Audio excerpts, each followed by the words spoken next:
Señor me guardará mi salida y mi entrada desde ahora y para siempre. Cada hijo de Dios tiene un don del Señor, ¿no? Una gracia que Dios le da. Y como Dios no deja a su iglesia desprovista, Él provee todo. Y nos provee con la música, ¿no? Cosa que Él creó. La música fue creada por Dios, no por nadie más, sino por Dios. Y nosotros le sacamos un gran provecho porque a través de la música compartimos el mensaje de la palabra. Amén. ¿Cuánto agradecemos al pastor Javier que nos ministra cada domingo? Y nuestras oraciones por él también, porque como nosotros como creyentes, él es nuestro hermano, y tenemos que orar continuamente por los pastores. También los pastores pasan dificultades, hermano. Pruebas. Un favor, Fabián, en mi maletín de adelante, en mis lentes, me he olvidado que está ahí. Vamos a abrir la palabra de Dios, la Biblia, en el libro de Corintios, 1 Corintios capítulo 1, versículo 30. Y esta mañana, que todavía es mañana, yo voy a hacer algunas preguntas, pero preguntas muy sencillas, que sé que usted me la va a responder, porque es necesario que usted sepa algunas cosas, aparte de las que usted sabe. ¿A cuántos Dios usted ha orado y Dios le ha hecho un milagro o ha recibido una sanidad? ¿Cuántos oran de repente por alguna situación en la empresa y Dios responde? Entonces usted ha visto, por la fe que le ha sido dada, ha visto bendiciones de Dios, milagros, sanidades, hermano. Porque como Dios lo ha prometido, Él cumple. Entonces yo creo que todos nosotros hemos experimentado a Dios de diferentes, no digo formas, sino porque Él es un Dios que tiene un carácter. Entonces a Dios le gusta o quiere que nosotros le conozcamos, porque Él es una persona, entonces Él tiene un carácter, una naturaleza, Él tiene poder, entonces Él quiere que nosotros le conozcamos. ¿Y cómo le conocemos? Por medio de su palabra. Cuando usted tiene alguna experiencia en la vida X o Z, entonces usted en ese momento ha visto la manifestación de Dios en su vida, entonces usted dice, Dios mío, esto era así, entonces veo algo, Señor, entonces usted le va conociendo a Dios. Eso es lo que Dios quiere, que usted le conozca día a día. Entonces es una experiencia diaria. Usted lee la Biblia de tapa a tapa, que hay que hacerlo, de muchas maneras que usted puede hacerlo. Pero en los profetas dice, alábese el hombre. Si bien es cierto, este mundo, este sistema, exige títulos, cartones, para que usted pueda ir subiendo, ¿no? en el sistema del mundo. Y usted cuando logra pues un título, algo se alegra, ¿no? Y eso le produce un peso en la sociedad, como profesional, como empresario. Pero cuando Dios habla acerca de cuál es su mayor satisfacción, suya y la mía, Él dice, alábese el hombre en entenderme y conocerme. O sea, la mayor satisfacción que yo y usted puede experimentar es en entender y conocer a Dios. En la mañana hice una pregunta sobre, ¿conocen a Dios? Y me dijo, sí le conocemos. Claro que sí. ¿Cuántos conocemos a Dios? ¿A cuánto Dios se nos ha manifestado en nuestro corazón? Pero hoy día, usted le conoce hasta donde lo ha experimentado. Pero a Dios hay que seguir conociendo. Entonces usted le conoce a Dios hasta donde usted lo ha experimentado. Y lo ama hasta donde usted lo conoce. No puede amar más porque todavía no le conoce más. Entonces cuando alguien dice, como Dios con toda mi fuerza, mi corazón, interrogante, porque aún te falta aún conocerle más. Y eso hará que eso que tú tienes reservado para ti a veces, lo entregues y vayas rindiéndote, porque ante su majestad, su presencia, ¿quién se resiste, hermano? Entonces el profeta Oseas dice, ir conociendo a Dios, prosigamos en conocer al Señor. Entonces la idea en esta mañana es ir conociendo a Dios. Ya usted experimentó hasta el día de hoy cosas, milagros, sanidades, portentos de Dios, cosas milagrosas, como conversábamos con el pastor Javier temprano. Cómo Dios muestra su gracia para con cada uno de nosotros al salvarnos, librarnos, ayudarnos, proveernos. Y usted empieza a conocerle y le empieza a amar. Entonces, vamos a hacer diferencia esta mañana entre la fe, que es la que usted experimenta cuando hay un milagro, una sanidad en su vida, en la vida de los demás, y la fe doctrinal. ¿Qué es eso, hermano? Es muy importante. Porque si yo les dijera, ¿cuántos milagros han recibido? Me he encontrado con personas, me han dicho, hermano, el Señor me ha hecho una cantidad de cosas, milagros. Yo le creo. Pero cuando voy a revisar su doctrina o su enseñanza, es poca. ¿Y cuál es el problema ahí? De que sí, en el libro de Corintios, escúcheme bien, la iglesia de Corintios es una iglesia bien especial y peculiar. Es una iglesia donde había gente principiante, eran como niños en Cristo, y se manifestaban todos los dones del Espíritu. Todos los dones del Espíritu se manifestaban. Dones de sanidades, milagros, profecías, discernimiento de espíritus, habían profetas, apóstoles, pero había niñez. ¿Se manifestaban sanidades? Sí. ¿Pero qué les faltaba? El conocimiento de Dios. ¿Por qué Pablo no podía hablar o expresar cosas que él había recibido al ser arrebatado al tercer cielo por el Señor Jesucristo? Porque no le iban a entender. Cuando Jesús caminaba con sus apóstoles y él hablaba algo y ellos decían, ¿qué quiere decir, verdad? Y se preguntaban, ¿qué quiere decir el Señor? Y el Señor decía caminando, ¿qué? ¿Aún no entendéis?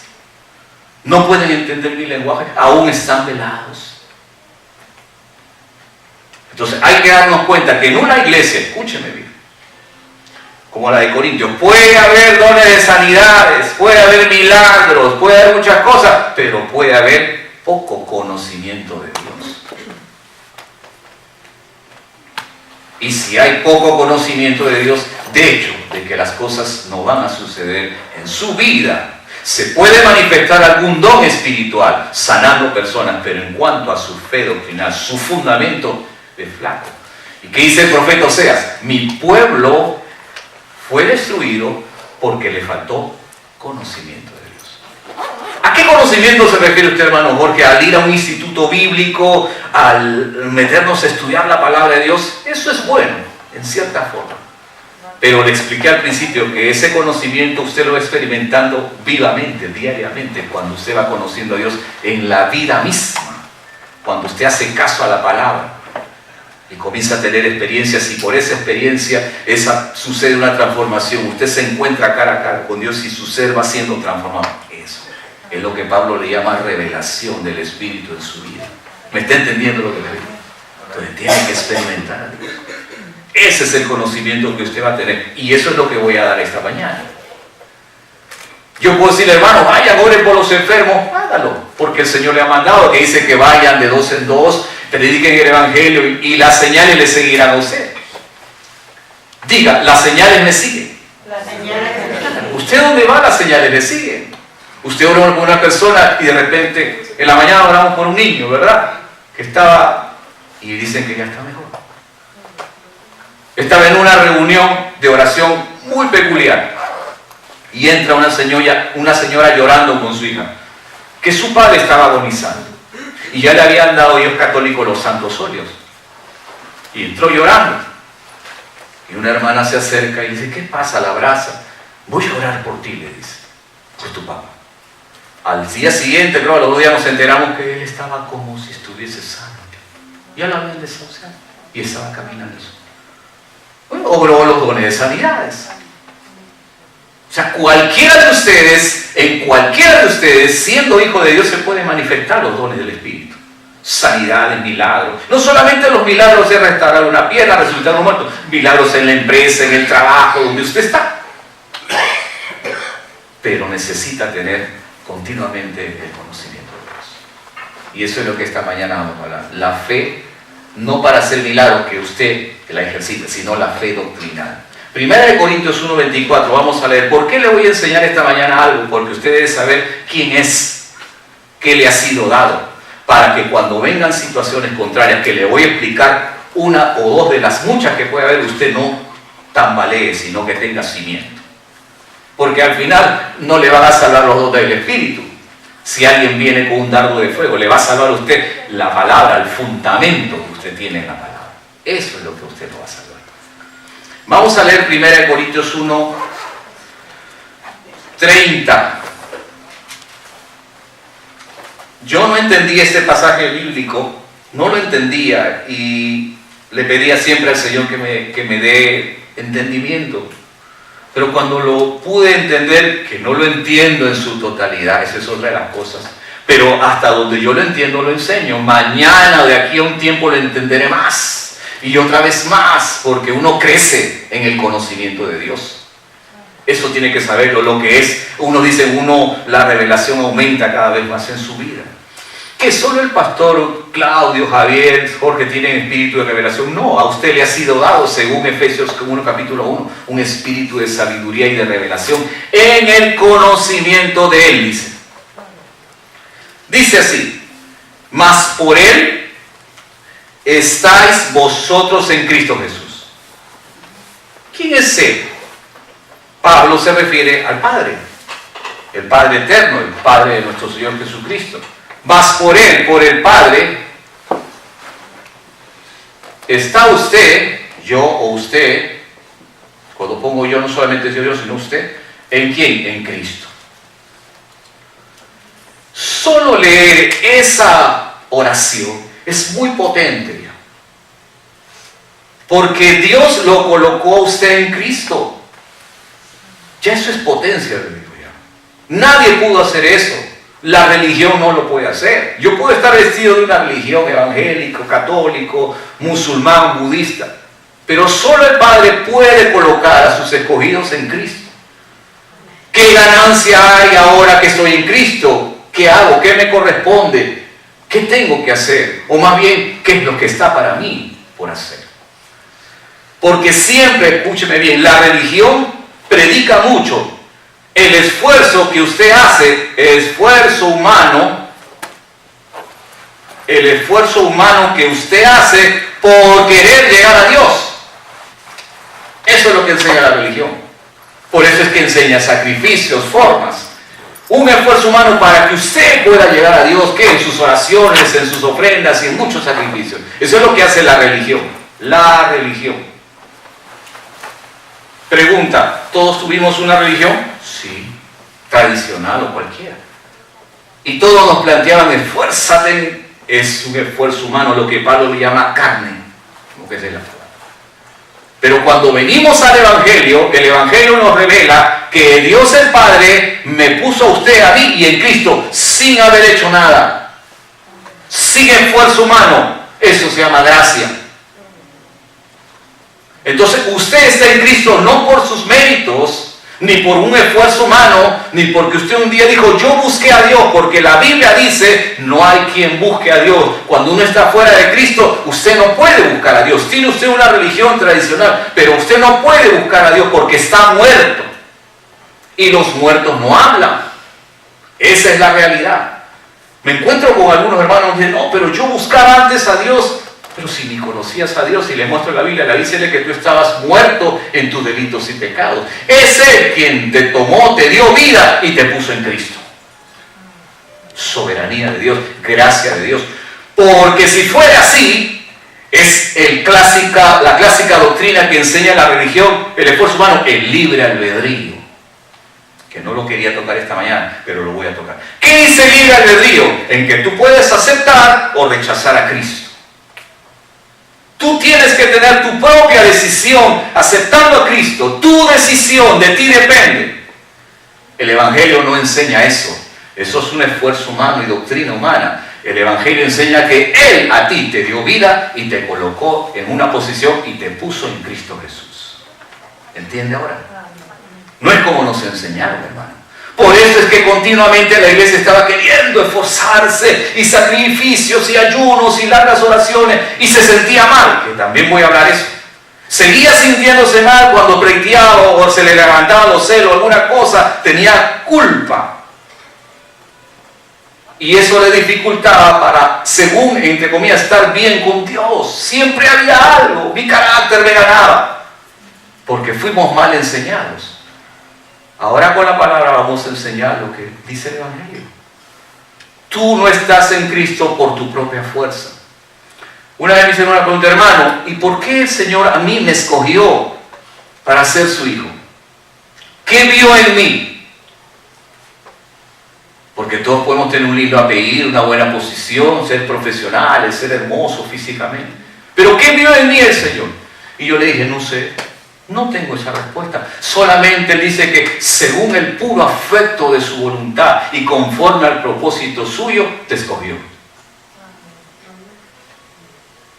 Para no hacer diferencia entre nadie, según el puro afecto. Y el que hace las cosas según el designio de su voluntad. O sea, Él te escogió a ti. No sé por qué, pero te escogió. Ni yo tengo la respuesta. Él sí la tiene. Y yo sé que no es ninguna de las respuestas que podamos imaginar. Solamente Él me escoge y me pone en Cristo. Y al ponerme en Cristo, yo recibo todos los beneficios que el Padre por medio de Él me da. Cada necesidad moral, psicológica, espiritual y física, en todo aspecto de mi vida.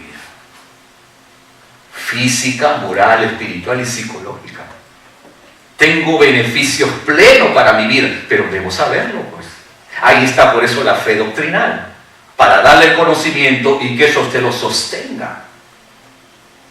Porque yo sé que usted ora por un enfermo y Dios lo puede usar grandemente, pero le puede faltar conocimiento. Como a los corintios, que Pablo en su segunda carta dijo, iré para darles una segunda gracia. ¿Y cuál era la segunda gracia? Darles el conocimiento de Dios.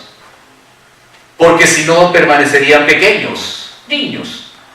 Y los niños todavía no pueden experimentarlo de un adulto, ni pueden recibir lo que Dios tiene preparado de antemano para usted. Entonces vamos entendiendo, el papá me colocó en Cristo. ¿Por algún esfuerzo humano? No. Por gracia. ¿Hizo algo usted? No. Pregunta más adelante, ¿hará algo usted para recibir algo yo? No. ¿A quién sí que no debo orar? Sí, voy a orar. Pero no es por eso. Es porque Dios tiene para mí cosas especiales y preciosas. Y yo oro porque en el orar, ¿qué hago? Doy gracias por aquello que Él ya tiene para mí. La oración cambia de sentido. Más que pedir, es dar gracias por lo que Él ya tiene preparado para mí desde antes de la fundación del mundo. Amén. En Cristo. Cambia el sentido. Las rogativas y oraciones cambian de sentido. Gracias, Señor. Qué lindo. Tú conoces esa petición física ahora, pero tú eres mi proveedor. Tú me provees. No es Señor, provéeme. Tú eres mi proveedor. Tú eres mi sostén. Tú eres mi fortaleza. Tú eres el Señor. Tú eres mi cobertura. Tú eres. Y te doy gracias por eso. Usted declara correctamente. ¿Me dejo entender, hermano? Adelantamos la chispa al creyente. En el andar de la vida tú vas dando gracias. Quizá de repente no te detiene. En el andar, en el caminar, en el hacer, tú vas dando gracias. Gracias, Señor, por esto. Como dice el dicho, los caminantes se hace camino al andar. Tú vas haciendo eso en tu vida. Mas por Él estáis vosotros, acá voy a poner vosotros, usted y yo, usted y yo, vosotros, en Cristo. Eso es potente. Nadie me mueve de ahí. Ni aun cualquier situación que pase en mi vida, aún en mí mismo. Alguna situación humana que me gane. No, yo estoy en Cristo. Con eso no quiere decir que haga cosas humanas, sino que cuando sucede así a veces, por una situación, un descuido, o de repente, qué sé yo, pero usted está en Cristo. Vamos a leer ahora, dice, mas por Él estáis vosotros en Cristo, coma, el cual nos ha sido hecho, ¿lo tiene ahí usted? ¿Por Dios? ¿Tiene? ¿Qué dice? Sabiduría, justificación, justificación, ¿qué más dice? Santificación. ¿Qué palabras, hermano? Pastor, ¿qué es eso? ¿Cómo se come? No sé cómo es. ¿Qué es? Mas por Él estáis vosotros, el cual nos ha sido hecho por Dios, sabiduría, justificación, santificación, redención. Todo esto de acá son grandes regalos, verdades que usted tiene que entender. Le resumo el mensaje. Dios declara que usted es sabio. Dios declara que usted es justo. Dios declara que usted es santo. Y Dios declara que usted es libre, porque la redención tiene que ver con la libertad. ¿Cómo es eso, hermano? ¿Por qué me siento a veces como si no pudiera hacer nada? Estoy atado. Porque tienes que tener el conocimiento de quién tú eres en Cristo. Tú eres un ser sabio. ¿En dónde? En el Espíritu. Tu espíritu fue hecho en Cristo, sabio, justo, santo, libre. Esa verdad tiene que girar en el entorno de tu vida y en ti mismo. Dígame, hay mucha gente que dice, ay, no sé, cuidado. Yo creo en la brujería, porque en brujería yo soy libre. A mí no me puede pasar nada, o le puede pasar a usted. Usted es libre. ¿Hay algún conjuro para usted? ¿Alguna maldición para usted? Alguien que por ahí está trabajando, no, usted es libre. Fue hecho redención en Cristo Jesús. ¿Qué hizo Jesús en la cruz? ¿No derramó su sangre? Esa sangre está en el cielo ahí, como señal de ese. Soy libre. Nadie puede atarme. Nadie, escúcheme bien, nadie, ni nada, ni nada. Usted viene del mundo, es que yo tenía esta tendencia, de repente me iba a los casinos, fumaba cigarrillos, ta. Y ahora, ¿qué dice la Biblia? Tú eres libre. ¿Va a ser libre o usted es libre? Porque una cosa es voy a ser libre y otra cosa es ser libre. ¿Hace cuántos años el Señor dio su vida? Hace 2000 años. Y hace 2000 años Él me hizo libre, pero yo no lo sabía. Pero como ahora lo estoy entendiendo, lo recibo y declaro que soy libre. De todo. De esto, de lo otro, de los celos, de la ira. Libre. Porque se levanta la carne, hermano. Hay días en que usted se levanta con ese ánimo de... Declare la palabra. Por su confesión. Por su declaración. Pero no es que yo sea un loro, yo soy libre. No, yo comienzo a entender, creer esta verdad, porque si Dios me dice en su palabra que soy eso, yo comienzo a creer, y esa es mi fe doctrinal. Creo lo que Dios dice en su palabra. ¿Me entiende, hermano? Soy libre. No, pero si tú eras así, ya fui libre, fui hecho libre. Por eso es que hay mucha doctrina. Ven para, hermano, liberarte. Ven para orar, exorcizando, liberarte de aquello. Pero si yo no entiendo esto, entonces voy a estar pasándomela de predicador en predicador y de pastor en pastor para que me haga libre cuando ya Dios me hizo libre. Pero no estoy entendiendo esta enseñanza doctrinal, fe doctrinal. Esto. No, pero hermano, pero ese Dios lo usa, pero está pasando para que lo liberen, pero la otra vez oró por un hermano. Es que no está entendiendo, pues se manifiesta un don, pero aún todavía le falta acá entender. Eso también es para no hacernos presa de nadie, porque a veces alguien dice, ven, voy a orar por ti en el nombre de Jesús. Ay, sentí que ahora sí soy libre, ahora tú eres mi oveja y tú tienes que hacerme caso. Manipulación. Por eso es que se le enseña para que usted... Soy libre. ¿Hace cuánto tiempo Dios me hizo libre? Hace 2000 años en la cruz. Pero lo supe y lo entendí recién ahora. Porque el Evangelio se entiende, hermano. Esto no es por imposición, esto es entendimiento. Tu mente se va renovando y por ese entendimiento, ya lo entendí, ahora sí. Siente de repente sensaciones de libertad. Esas son sensaciones, pero lo importante es que lo entiendas. Que eres libre. Porque fuiste hecho en Cristo, en Él, redención. Tu espíritu es uno con Él. Fui hecho redención. El que se une al Señor, un espíritu es con Él. Soy redención en Cristo. Soy libre. Amén. Mire su pasado. Un ratito nada más. Como dice, no hay que mirar atrás. Pero un ratito nada más. Nada más, ¿ah? Nada más. No sea como los judíos que salieron de Egipto. Ellos querían volver al mundo. En el mundo estábamos bien, comíamos todo. Hay creyentes así, mano, antes no me pasaba esto.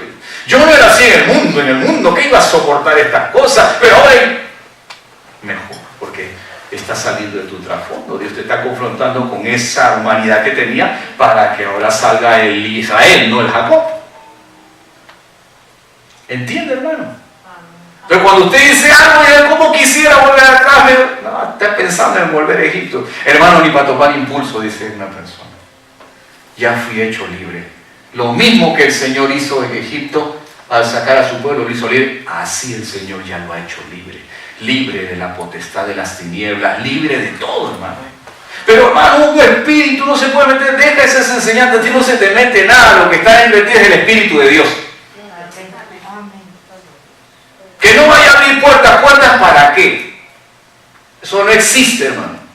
Usted es templo del Espíritu de Dios.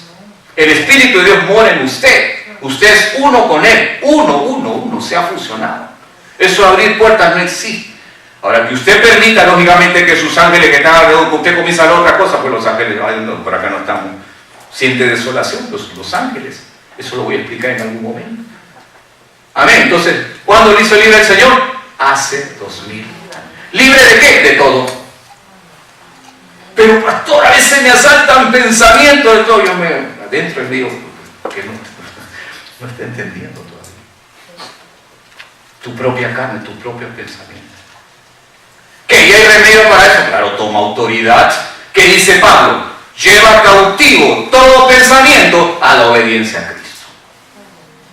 Ese pensamiento me tira así, como que me domina, me gobierna y, ay, estoy luchando y oro bastante. No ores ni luches tanto. Porque todo el mundo lo ve lucha reyes, lucha fuentes, todo lucha, bastante lucha. No, solo comienza a creer lo que Dios dice en su palabra, que fuiste hecho libre. Y decláralo con tu boca, y confiésalo con tu boca, y créelo en tu corazón. Porque dice la palabra que con el corazón se cree para justicia, y con la boca se declara para salvación. ¿Qué salvación? Lógico, te liberas de todos esos pensamientos y de toda situación. Y de cualquiera que viene a decirte, ¿sabes qué? Mañana no vas a ver, pues yo te estoy poniendo cualquier cosa para que no suba de puesto. Haz todo lo que quieras. Yo fui hecho libre. Tu manipulación no me llega. Con cordura, lógico. Porque fui hecho libre. Y estoy en Cristo gracias al Padre. Y por Él fui hecho libre. Redención en Cristo. Fui hecho sabiduría de Dios. Fui hecho justificación en Él. Fui hecho santificación en Él. Y fui hecho redención en Él. Me estoy tomando más de 10 minutos en hablar sobre redención. Por algo debe ser. Es que a veces dependemos de nuestro trasfondo. Venimos de un trasfondo que usted ya sabe. No hay necesidad de contarlo. Trate de no contarlo a nadie tampoco. No cuente su vida pasada. Cuente lo que el Señor ha hecho. No cuente eso ya murió en la cruz, fue sepultado. Pero usted fue hecho libre de todo. Pastor, ha sido un momento, así dice el Evangelio, hermano. No puedo decir menos. Pero usted lo va a experimentar en su vida. ¿Entiende? Cada uno. Otra de las cosas, fuimos hechos, quizá debía empezar por arriba, pero santificación en Él. ¿Qué tiene que ver la santificación acá? ¿A qué se refiere la santificación? Simplemente limpieza. Usted limpia su casa. El polvo no lo echa debajo de la alfombra, pues lo saca, ¿no? Lógico. Sacude bien todo el plumero, usted se transforma, se muere y comienza a limpiar su casa de esquina a esquina. Igual, en el Antiguo Testamento. Santificaos, levitas, limpien todo, quiten todo lo que es. Entonces, esta obra de la cruz, porque es una obra en la cruz, especialmente es diseñada en el creyente para trabajar en su vida interior, limpieza. Y tiene que ver mucho con las motivaciones, con las intenciones, con la conducta.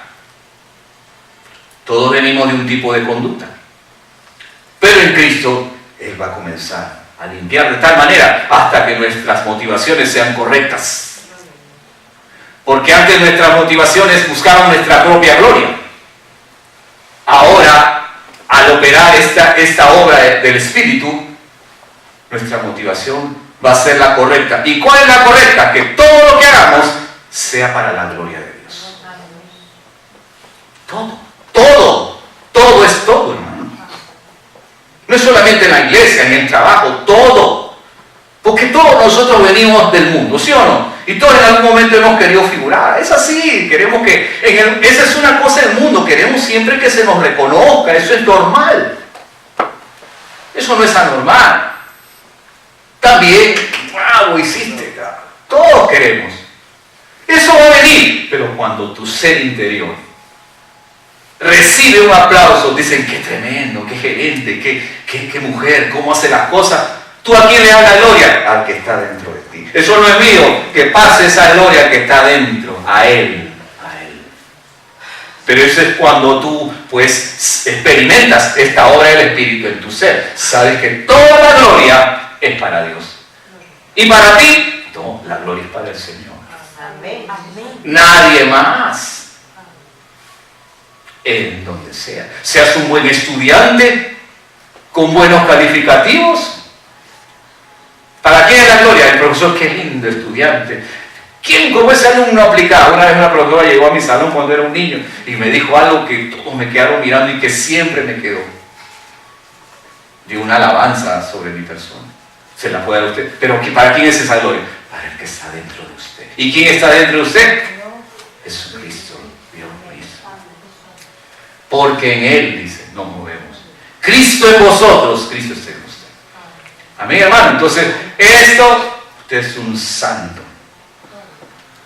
Hay religiones que, bueno, esperan ver a una persona haciendo milagros, haciendo ayuda al pobre, y lógicamente dice, ese es un santo, vamos a canonizarlo. Y bueno, hacen todo lo que es en su memoria. Pero la Biblia dice que nosotros somos santos. Pablo en todas sus epístolas dice a los fieles y santos en la iglesia de Galacia, a los fieles y santos de la iglesia de Colosia. Entonces, ¿cómo nos declara la Biblia que somos? Santos. A ver, sin miedo, ¿qué somos? Santos. ¿Con aureola o sin aureola? ¿No? Pregunta, hermano, ¿somos santos? Sí. Pero usted se acuerda de repente de alguien que llega a la iglesia pero ese hermanito, esa hermanita no parece santo, porque a veces lo he visto, sé, y comienza uno, pues. Por eso es necesario tener la fe doctrinal, pues, para no dudar de un creyente. Pero hay que explicar también por qué pasa eso en creyentes, como si a veces no fuesen santos y nos hacen pensar. Entonces, ¿usted cree más a la experiencia humana o tiene que creer más a lo que Dios dice acerca de sus hijos? A lo que Dios dice. El ejemplo es Corintios. Y se lo voy a explicar en un momento. Cuando usted lee la carta a los Corintios, la primera carta, usted va a encontrar en el capítulo 5, en el capítulo 3, que habían divisiones entre ellos. Divisiones, ¿ah? ¿Usted ha ido alguna vez a algún partido político? Algunos votan por este. En la iglesia también, algunos eran de Apolos, que era un predicador elocuente, dice la Biblia. Otros eran de Cefas, de Pedro, su grupo de Pedro. Otros eran de Pablo. Otros decían, no, somos más espirituales, somos de Cristo. Decían. Había divisiones. Mire, la primer problema o la primera dificultad, como usted le quiera llamar. Había divisiones entre ellos y Pablo dijo, ustedes no están en una misma mente, no hablan lo mismo, hablan diferente. Y qué difícil encontrar en una iglesia división, hermano. El adversario se burla, ¿no? Hay gente, cuando digo adversario no hablo algo suelto, sino gente que dice, qué lindo, están divididos. divide y reina, dice el mundo, ¿verdad? ¿Cuál era el otro problema? Que había un caso de inmoralidad. Uno estaba con la mujer de su padre. Incesto. El otro era de que entre hermanos habían demandas, pleitos y se iban a los tribunales injustos. Jesús dijo en una oportunidad, hablando de la parábola de la viuda y el juez injusto, que dice, había un juez que ni temía a Dios, un juez injusto que ni temía a Dios ni respetaba a hombre. Ahí quiere decir que los jueces injustos ni temen a Dios ni respetan a hombre. Pero los creyentes iban a resolver sus casos, sus pleitos, frente a esos tribunales injustos. Entonces Pablo dice que entre ustedes no puede haber, hay sabios que puedan solucionar esos problemas caseros de la vida. Otro problema. El otro era que comían carne sacrificada a los ídolos, que lo expliqué la otra vez. El otro problema era en el capítulo 7, que la gente convivía. O sea, todo el mundo, como era una ciudad donde estaba la diosa del sexo, la diosa Afrodita, entonces todo el mundo tenía pues su libertad, no despegar. Entonces, diferente. Entonces, lo que quiero llegar es a esto. Pablo declara a esta iglesia, ahora me decís, ¿pero qué? Entonces tiene que haber eso para que... No. La Biblia declara que tú eres santo. Pero cuando Pablo habla en el capítulo 1, y acá quiero explicar bien, él dice a los santos de la iglesia de Corinto, santificados en Cristo Jesús. Entonces tú te puedes ver, ¿qué cosa? ¿Esos que están ahí son santos? Si había estos problemas, pleito y estaban... ¿Qué cosa? Te pones a pensar. O sea, en una iglesia que Dios la declara santa, pero anda adentro y fíjate todos los problemas que había. Uno estaba con la mujer de su padre y había esto y había el otro y el otro y el otro. Ah, no, yo me voy de acá, porque esa es la del humano, pues hermano. El humano busca la perfección en la carne, pero no halla la perfección en el espíritu. Pero pastor o hermano Jorge, se ha de permitir eso en la iglesia, pero ellos estaban, Dios ya había declarado que ellos eran santos, solo que tenían que dejar su trasfondo, ¿me entienden? E ir avanzando hasta que vayan despojando, ¿me entienden? De esas cosas que antes ellos practicaban, pero ya eran declaradas una iglesia, dice, los santificados en Cristo Jesús. ¿Está entendiendo el mensaje, hermano? Ya Dios había dado un testimonio, lee el capítulo 1, ya Dios había dado testimonio a esta iglesia, pero ellos necesitaban dejar su niñez, su trasfondo, ¿me entienden? Todas esas cosas, ¿para qué? Para madurar. Porque ya maduro, ya no caen en esas situaciones, ¿me entiende usted? Santos. ¿Cómo declara la Biblia a la iglesia? Santo. Entonces usted es un santo. Hermano santo Oscar. Aquí el hermano Caleb, santo en Cristo Jesús. Vanagloria. Lo digo yo, lo dice el Señor. Dios. Ahora, si sucede algo en los hermanos, es decirle, tú no eres santo, porque a usted le pueden decir, no, o le puede salir algo malo, puede cometer error. No es que tú no eres santo, porque es la clásica. No, es que no hay perfecto como Jesús, y yo no encuentro a ti como Jesús. A veces sacamos esa, pero ahí es donde tú te defiendes, pero la Biblia dice que yo soy santo. ¿Y sabes qué? Voy a mejorar aquello. Amén. Voy a mejorarlo. Voy a superarlo. Amén. Voy a dejar eso poco a poco. Esa es la del corazón del creyente. No del relajado que, sí, por eso es que Pablo dice, no se junten con alguno que llamándose hermano fuere avaro, ladrón, forniquero. Eso es diferente. Pero uno entiende. Voy terminando, hermano, porque esto es bastante. Entonces, ¿qué soy yo? Redención libre. ¿Qué es usted? Santo. No se confunda cuando ve a un creyente de repente en su carne. No se desanime ni diga, yo no voy a más. No, venga. La Biblia usted le declara eso. Voy terminando. ¿Qué más? Justo. Usted es justo porque fue justificado. ¿Y qué es una persona justa? Declarada inocente. Declarada inocente. Dios no lo haya culpado a usted. ¿Qué más? Usted es sabio. Dígame, hermano, ¿cómo funciona esto para terminar? Sencillo. El Espíritu Santo va a manifestar eso continuamente en su vida. ¿Quién es usted? Una persona santa, justa, libre, sabia. ¿Hay alguna situación? Dios va a manifestar sabiduría para esa situación. En el Espíritu. Amén. En el Espíritu. En el Espíritu. Porque en la carne todos tenemos nuestra opinión, nuestra forma de ser, nuestra conducta, pero en el Espíritu Dios declara, esto es fe doctrinal. Crea usted esto. Que Dios lo use usted en donde sea, haciendo por los dones que te ha dado. Pero usted crea esto, porque este es su cimiento, su fundamento. ¿Qué más dice la palabra? Sabiduría, justificación, santificación, redención. Amén, hermano. ¿Terminamos? ¿Entendió el mensaje? ¿Quién es usted en Cristo? Sabiduría, justificación, santificación, redención. Ya no hay esfuerzo humano. Usted no va a ser más santo porque ayune más, ojo. Ni porque ore más. Porque puede estar usted orando y sus debilidades lo puede estar llevando porque no tiene fuerza, consistencia. Pues. Esto es consistencia. De aquí me agarro yo. De ese conocimiento. De ahí me agarro cuando mi hombre humano, que de ahí me agarro. No es por la oración. ¿Qué? Pero que no debo orar. Sí, ore por lo que Él ha hecho por usted. Gracias te doy, Señor, porque en la cruz tú me hiciste sabiduría. Qué diferente la oración. Gracias porque, Señor, me hiciste en Cristo justificación. Mire cómo cambia el sentido de orar. Señor, perdóname, santifícame más, Señor, mira. Y se siente usted culpable. Cuando usted tiene el conocimiento, cambia la dirección de la oración. Cambia todo el sentido. Llévese esto, hermano, porque termino diciendo, cuando uno suelta la palabra de Dios, esa palabra es probada en mi vida y en la vida del que lo recibe. Quizá mañana, pasado, estaré siendo probado en cualquiera de estas cosas y tendré que declarar. Porque alguien me dirá, no, tú no eres santo. No, es que tú te equivocas mucho. Soy santo.